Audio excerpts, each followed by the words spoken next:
साधुओं और ब्रह्मचारियों के जो सामान्य नियम हैं और यहाँ के आश्रम के नियम हैं, उन सब पर भी सदैव ध्यान रखना चाहिए। यहाँ रहने वाले साधु ब्रह्मचारियों का पहला ये नियम है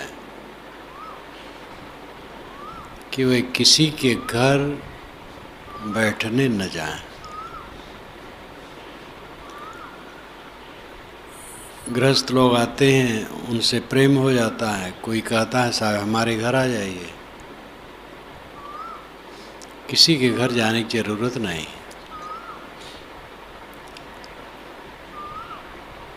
कोई आवश्यकता होगी तो यहाँ के प्रबंधक बताएंगे तो कहीं जाके काम करके आ जाए। किसी के घर किसी को भी जाने की ज़रूरत नहीं है। दुकान पर भी कहीं कोई बैठने न जाए। दुकान अब देखो आसपास में भी खुल रही हैं और खुलेंगे। किसी के घर बैठने न जाओ, किसी की दुकान पर बैठने न जाओ।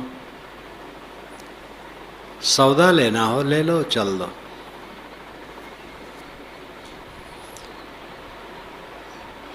इसके लिए पूरी कड़ाई का पालन करना चाहिए। सभी पालन करते हैं।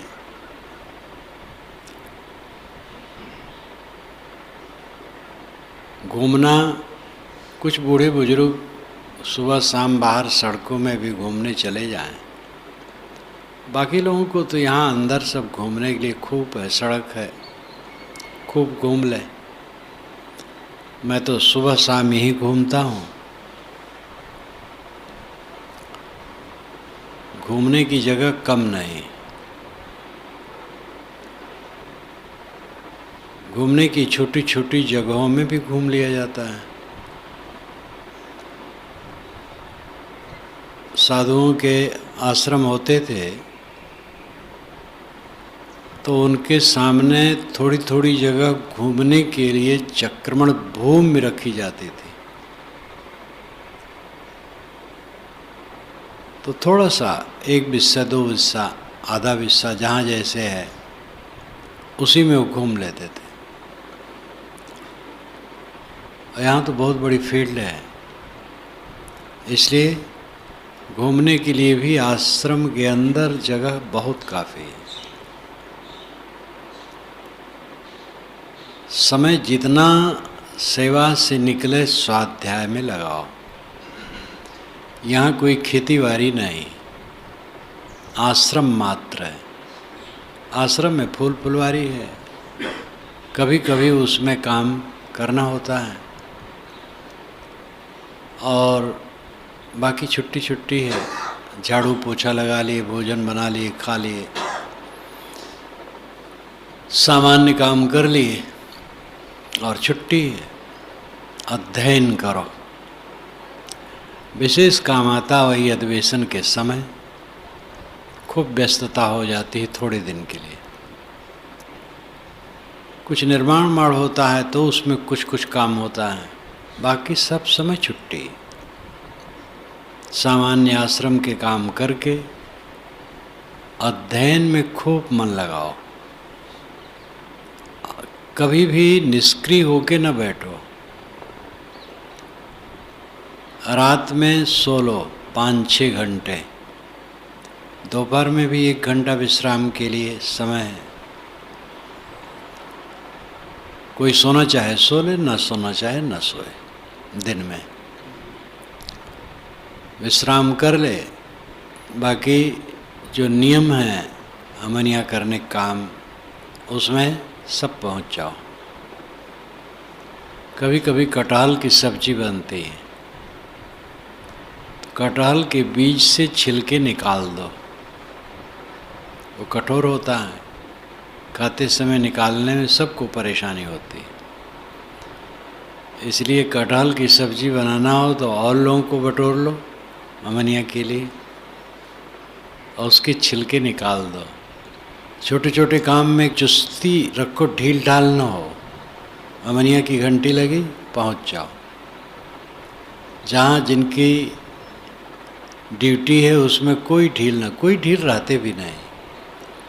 सफाई स्वच्छता में पूरा ध्यान रखो। खान पान में सावधानी मैंने कल बताई थी, बराबर बताई जाती है। खान पान में सावधानी, आहार पर संयम सबके लिए जरूरी है, साधकों के लिए तो और जरूरी है। जो मेहनत कश लोग हैं तो जम के खाते हैं, वो फावड़ा चलाते हैं या मोटा काम करते, सब पच जाता है। और जिनको शारीरिक काम नहीं है वो उनके शरीर में ज़्यादा नहीं पच सकता है। इसलिए आराम से जितना पचे, टट्टी बंद करके आए, ये ध्यान रखो। टट्टी बंद करके आती है तो भोजन संतुलित है, अगर टट्टी पतली होती तो संतुलित नहीं। आहार विहार में संयम रखो। जहाँ जिनका आसन है, आसन तो सभी अलग अलग लगाते ही हैं, भीड़ में सट के लगाना पड़ता है। और एक दूसरे के आसन पर बैठने की ज़रूरत नहीं, अपने अपने आसन पर रहो, अध्ययन मनन करो। पास पास में होते हैं तो व्यर्थ की चर्चा न होने पाए। मन तो ढील है, व्यर्थ में चर्चा शुरू हो गई, कहीं गए थे, कुछ बात हुई थी, चर्चा करने लगे, उसी में समय बीत गया बिला वजह। इसलिए सावधानी रखो, व्यर्थ के चर्चा में समय न जाए, अध्ययन करो। ध्यान इतने समय 1 घंटा, रात में आधा घंटा, इतना काफ़ी है। विशेष कोई करना चाहे तो अलग समय भी करे, लेकिन सामान्य साधकों के लिए अलग समय तो स्वाध्याय सबसे बढ़िया, अधिक से अधिक स्वाध्याय। शुद्ध ब्रह्मचर्य के लिए जरूरी है विचारों का संयम और खान पान का संयम। रसन और जनन इंद्री से घनिष्ठ संबंध है। जीभ में 2 इंद्रियां हैं, एक ज्ञान एक कर्म।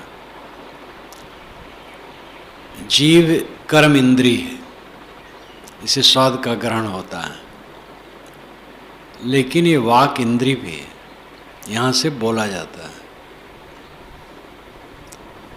तो ज्ञान इंद्री, स्वाद ग्रहण ये ज्ञान इंद्री, वाक बोलना ये कर्म इंद्री। जीव की स्वादासक्ति और जनन इंद्री से संबंध है। जो कोई स्वादासक्त रहेगा वो शुद्ध ब्रह्मचारी नहीं हो पाएगा। स्वाद हर पदार्थ में है। जब लोग मिट्टी, राख, खपड़ा खाने लगते हैं, उसके बिना रह नहीं पाते हैं। तम्बाकू जैसी गंदी चीज़ खाने वाले, तम्बाकू में उनको स्वाद लगता है। तो स्वाद तो हर पदार्थ में होता है,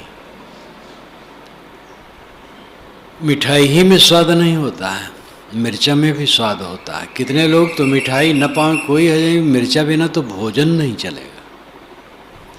कितने लोगों को तो 10, 20, 25, 50, 60 मिर्ची चाहिए। ऐसे भी लोग हैं 60 मिर्चा खा जाते हैं।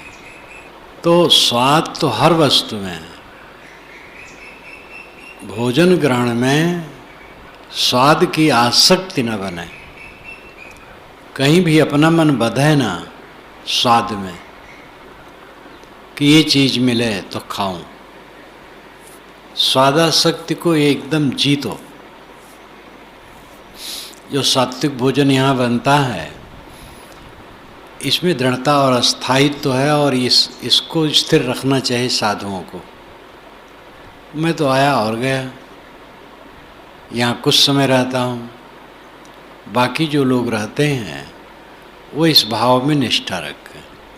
मैं चला जाऊँ और लोग खूब तलक खाने लगे तो मैं क्या करूँगा? लहसुन प्याज वर्जित है, लेकिन लहसुन प्याज ला के खाने लगे तो मैं क्या करूँगा। तो यहाँ के लोगों में जो निष्ठा है कि जो नियम है सही उसका पालन करने के लिए प्रतिबद्धता है, ये बहुत खुशी है। लहसुन प्याज अंकुरित चीज़ है, कोई मांस नहीं है, और उसमें भी अनेक गुण हैं अपने। औषध के लिए उनका उपयोग भी कभी हो सकता है, लेकिन वो उत्तेजक होते हैं।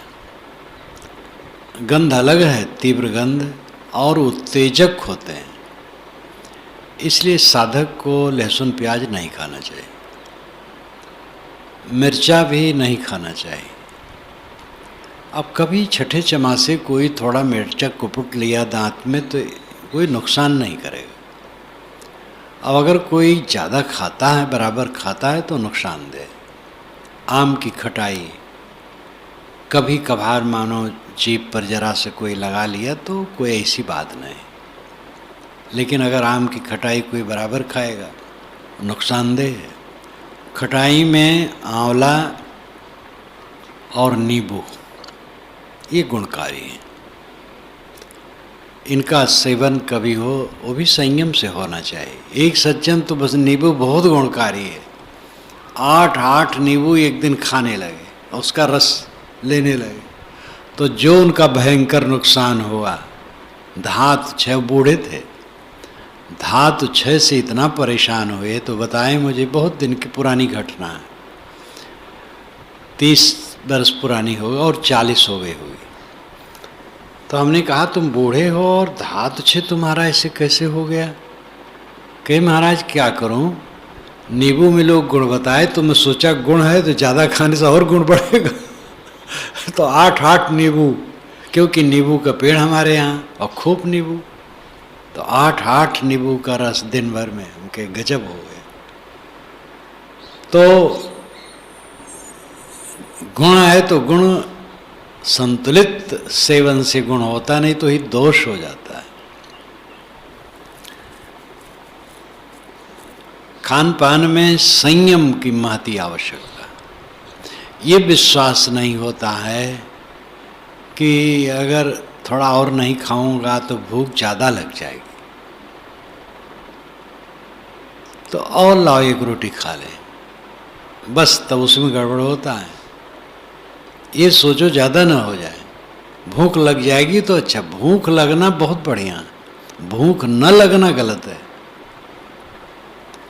और रोज रोज खाते हैं तो आदमी अपने आहार को न समझ पाए, वो कौन आदमी है। फिर वो साधक कहाँ है जो अपना आहार न समझ पाए। हजरत मोहम्मद ने भी कहा अपने आहार को समझो। आहार कितना होना चाहिए। रोज रोज खाते हैं तो जब समझ ले इससे नुकसान हुआ, इतने से नुकसान हुआ, तो उसमें कुछ कम कर दे। फिर अगर उसमें ज़्यादा हो गया तो उसमें भी कम कर दे। फिर जिसमें ठीक हो उसी को साध ले, बस वैसे करे। और कड़ाई रखे, प्रलोभन में न पड़े। कभी भूल हुई तो सुधार ले। अपने अंगों का व्यर्थ स्पर्श न करे। स्नान के लिए, धोने के लिए ठीक है, बाकी व्यर्थ स्पर्श न हो।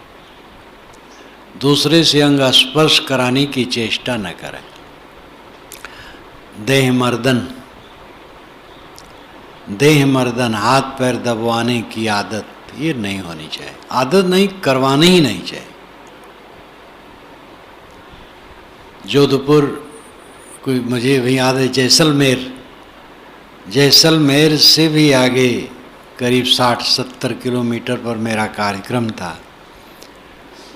दोनों तरफ बालू, बीच में बढ़िया सड़क, दोनों तरफ नए को पेड़, नए को दुकान, सुनसान, बड़ा अच्छा लगे।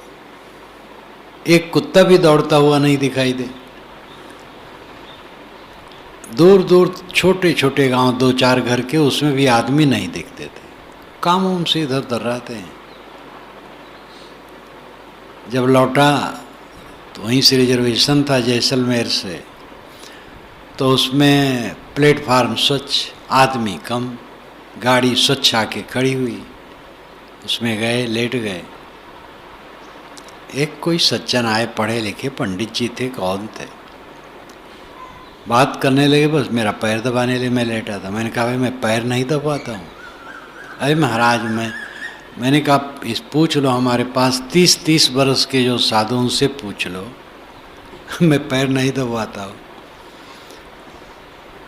फिर वो दबाने लगे। तो मैंने कहा तो आपको साथ चलना पड़ेगा, मेरी आदत हो जाएगी तो रोज दबाना पड़ेगा फिर। कहे महाराज साथ चलूँगा। हम कहे झूठ कहते हो, साथ नहीं चलूँगा। बहुत बढ़िया रहे, बड़ी मधुर रहे, कुछ ज्ञान की बात पूछते रहे। तो पैर कोई कभी मत दबाओ, कोई अंग न दबाओ किसी से। मैं तो 10-15 किलोमीटर चलता हूँ, 20 किलोमीटर चलो और जाऊँ, कोई दबाने की जरूरत नहीं। बिल्कुल विश्राम किया, सो के उठा, कुछ थकान नहीं। 10-15 किलोमीटर में तो वैसे भी थकान नहीं लगती। इस समय समय से मैं देखता हूँ। अभी जब कौशाम्बी गया था तो आश्रम से कौशाम्बी पैदल गया, अब आया, चलता ही रहा। ब्रह्मांड को मिला करके 13 किलोमीटर हुआ, कुछ भी थकान नहीं थी। तो चलते रहो, श्रम करते रहो, मेहनत करते रहो तो थकान नहीं लगेगी, और थकान होगी तो नींद से ख़त्म हो जाएगी। कोई तकलीफ हो, कहीं मालिश की ज़रूरत हो सकती है। तकलीफ़ के अलावा कभी भी अपने अंग मर्दन कराने की चेष्टा, कभी चेष्टा नहीं, क्रिया ही नहीं होनी चाहिए। तो साधु जीवन है, यहाँ से कहीं किसी को भेजा जा सकता है। अभी कई जगह लोग गए हैं, फिर जाएंगे, लोग बुलाए हैं। तो कोई प्रेमी आकर के पैर दबाने लग सकता है, लेकिन बिल्कुल छूने ना दो। मैं कलकत्ता में था तो कार्यक्रम में जाना पड़ा, गंगा के इस तरफ, हावड़ा से इस तरफ आके बहुत दूर, वहाँ कई बार गया हूँ। तो प्रवचन करके लौट आया और फिर आना था प्रेम जी के घर। कक्ष में लेटा और लोग आ रहे थे, थोड़ी देर थी तो एक नवयुवक बिहार का था। साहब सेवा, हम के कौन सी सेवा? कहे पैर दबाऊंगा। मैंने कहा मैं पैर नहीं दबाता। कहे नहीं साहब मैं थोड़ी सेवा, हम के बिल्कुल नहीं, छूना नहीं। और बहुत बिरही, बिहार के तो बिरह जो वहाँ की है अद्वितीय। बिहार में जाता हूँ मैं बहुत परेशान होता हूँ। मंच पर जाने लगूँ तो जो पैर में लिपटते हैं, 2500 लोग मिलते हैं दोनों तरफ खड़ा होकर के रोकने के लिए, तब कभी छुट्टी पाता हूँ। बहुत विरह भावना बिहार वालों में है। बिहार वालों की विशेषता वहाँ जाके ही पता लगता है। और खड़ा रहे, अब मैं चाहूँ आँख मूंद करके थोड़ा लेटूँ, तो मैं सोचूं आँख मूंद लो तो पैर न पकड़ ले। तो डांटा और कहा जाओ बाहर बरामदे में बैठो। तो एक साधु को कहा देखो बैठे रहो, कोई हमारे पास आने न देना। तब मैं आँख मूंद लिया, थोड़ा लेटा। तो कभी भी कहीं जाओ पैर धुलवाने की चेष्टा न करो। कोई पैर धोने आए, जवानों को, लड़कों को धुलवाना ही नहीं चाहिए। कह दो हम अपना धो लेंगे। कोई बूढ़े बुजुर्ग उनका धो लो। साधु गुरु हम हो गए, पैर धुलवाएं। साधु गुरु न बनो, साधक बनो। वेश हो जाता है तो साधु गुरु हम हो जाते हैं। साधु गुरु का पैर धोना चाहिए, आरती उतारना चाहिए। स्वयं कहते हैं लोग हम साधु गुरु हैं, आए हैं, ऐसे ऐसे बोले होते। कभी साधु गुरु न बनो, एक साधक हो। बूढ़े बुजुर्ग को कोई पैर धो ले, लेकिन जवानों को, साधकों को अपना पैर किसी से नहीं धुलवाना चाहिए। पूजा सत्कार की चेष्टा बिल्कुल नहीं होनी चाहिए। भक्त लोग अपने तरफ से जो कर दिए ठीक है, लेकिन अपने तरफ से कोई सत्कार कराने की भावना नहीं होनी चाहिए। जहाँ कहीं जाओ कभी ये चेष्टा न रखो खाने में ये चीज मिले। जो भक्त दे उसको बना लो, खा लो। एक बार मैं अकेले घूमने गया था, ये होगी बात 56 के पहले, 1955-56 के बीच, 56। गुरुजी ने कहा श्री विशाल साहब के दर्शनार्थ कई लोग गए, तुम अभी नहीं गए। और फिर वो बलरामपुर की तरफ जाना था, वो कहे कि उधर चले जाना। तो साहब कितने दिन में आ जाऊंगा? कहे जितना देखना भक्तों का प्रेम रह लेना। तो गया, तो वर्षक टाइम था, फुर्सत भी थी, तो गया। तो श्री विशाल साहब दर्शनार्थ गया, लौटा तो बलरामपुर की तरफ गया। तो अकेले रहता था, करीब 20 दिन वहाँ रहना होगा। तो भोजन बनाऊं, बाहर चला जाऊं, आऊं 10 बजे भोजन बनाऊं अकेले के लिए। तो घी लोग ला करके रख दें, तो जरा सा ले लो। तो एक भक्त रहे, उस साधु रूप में रहे, वे रोज़ हमारे पास आके बैठे, जब मैं भोजन बनाओ बैठे रहें, बूढ़े रहें। एक दिन 2 दिन देखे, कहे साहब लोग घी लाते हैं आपके खाने के लिए, उसको आप छोड़ देते हैं। मैंने कहा हम ज़्यादा घी नहीं खाना चाहिए, जरा सा स्पर्श कर लो, थोड़ा सा ले लो और छोड़ दो। कोई घी दूध दही ज़्यादा ले आवे तो ज़्यादा ले आओ, मतलब ज़्यादा न खा लें। ज़्यादा ले आवे तो थोड़ा ले लें, बाकी उन लोगों को दे दें। दूध बहुत फायदेमंद है। कोई ला के 2 किलो धर दिया तो समझा कि फायदेमंद है, इसको पी ले तो नुकसान करेगा। दूध बहुत फायदेमंद नहीं, समझ लो। थोड़ा लो तो फायदेमंद, मिले तो कभी, नहीं तो कभी भी ना मिले, कोई हर्ज नहीं। जो दूध पीते हैं बच्चे जानवर के, वह बचपन में पीते हैं, बस छुट्टी हो गई, फिर घास चरते हैं। और दूध पीने वाले लड़ लें उनसे, जो जीवन भर दूध पीते लड़ लें उनसे। तो दूध पीने से शक्ति बढ़ती है, भ्रम है।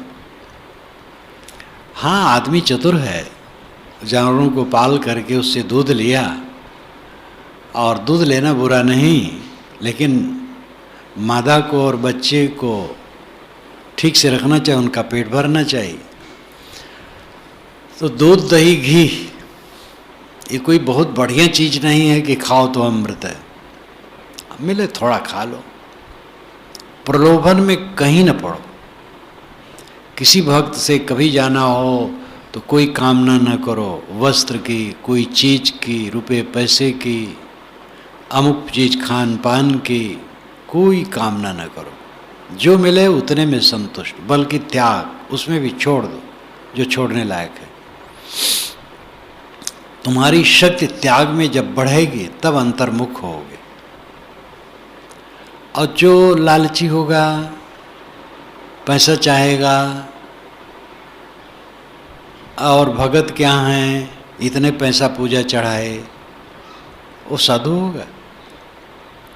जो कहेगा बढ़िया चावल लाओ, और तुम कैसे आदमी हो, कैसे भगत हो, तुम्हें श्रद्धा नहीं, ऐसे भी कहने वाले होते हैं, तो क्या साधना करेगा। कोदो का भात मिले बना के खा लो, तो कोदो का भात मिलता नहीं है, मतौना न हो। कोदो कोई कोई मतौना होता, तो कोदो जैसे उड़ गया। तो अपने को समेट करके रखो। कभी कोई बातचीत करने वाला आया, संतुलित रहो, क्योंकि हम लोगों के विषय में बात ऐसी है कि विचारपूर्ण तर्कपूर्ण सिद्धांत है।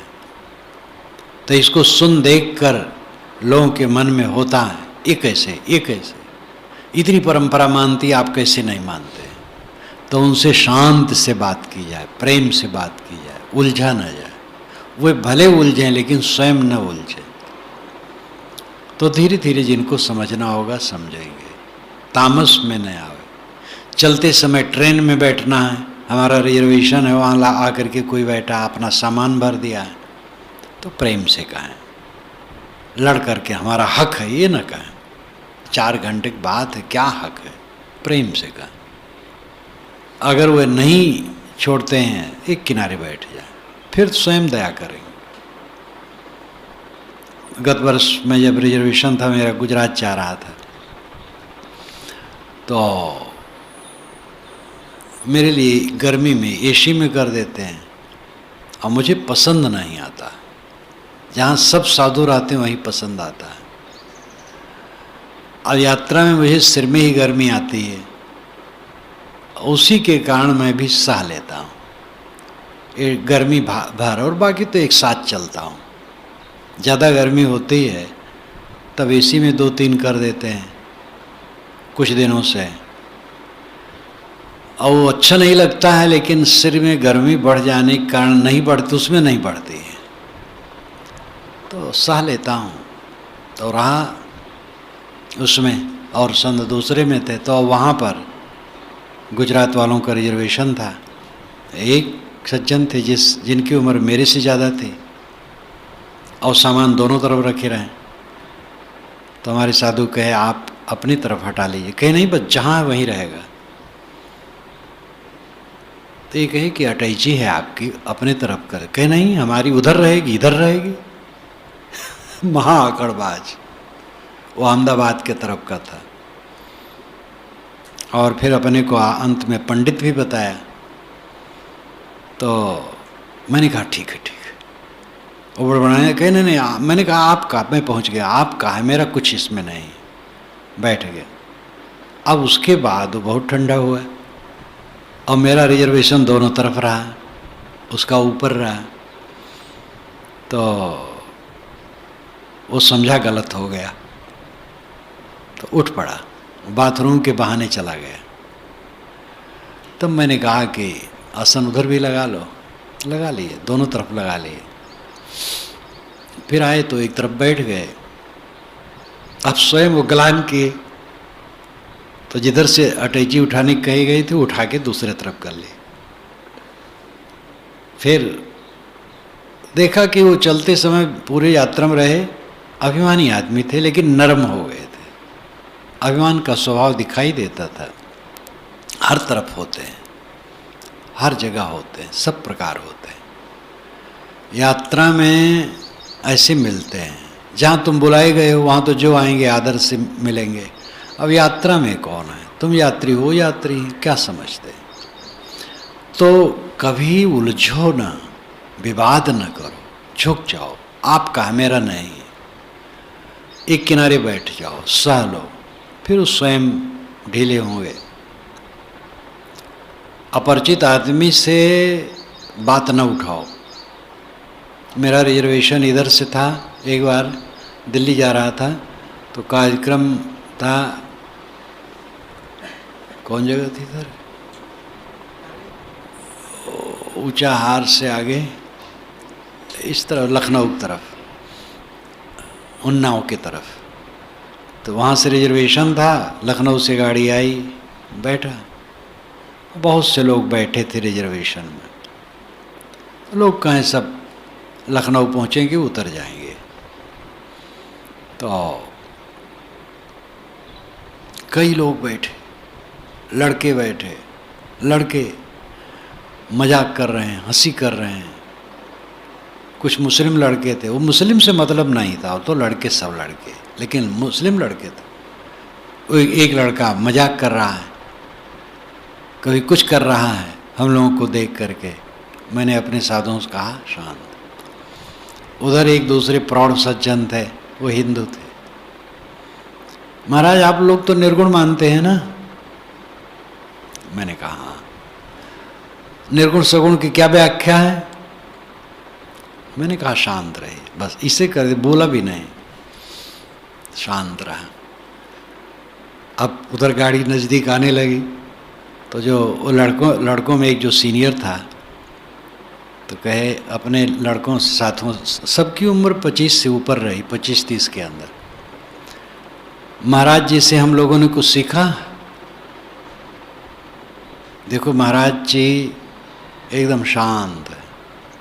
महाराज जी हमारे में भी फकीर ऐसे होते हैं कि उनको कुछ भी कहो वे अपने खुदा में लीन रहते हैं, कुछ रिएक्शन नहीं करते हैं। अपने साथियों से कहा, देखो हम लोगों को लेना चाहिए सीख, महाराज जी से बहुत सीख मिले। फिर बहुत विनम्र होके उतरे। अपरिचित लोगों से ज़्यादा बात न करो, कोई प्रश्न करे तो उसके उत्तर के चक्कर में न पड़ो। हमारे बड़े प्रवक्ता सजीवन दास जी इसमें बहुत पड़ जाते हैं, तो जहाँ मिले वो खोद करके प्रश्न शुरू करते हैं और फिर जब लड़ जाते हैं उसी में, लड़ते नहीं हैं वो तो संतुलित हैं, लेकिन अब हैरान हो जाते हैं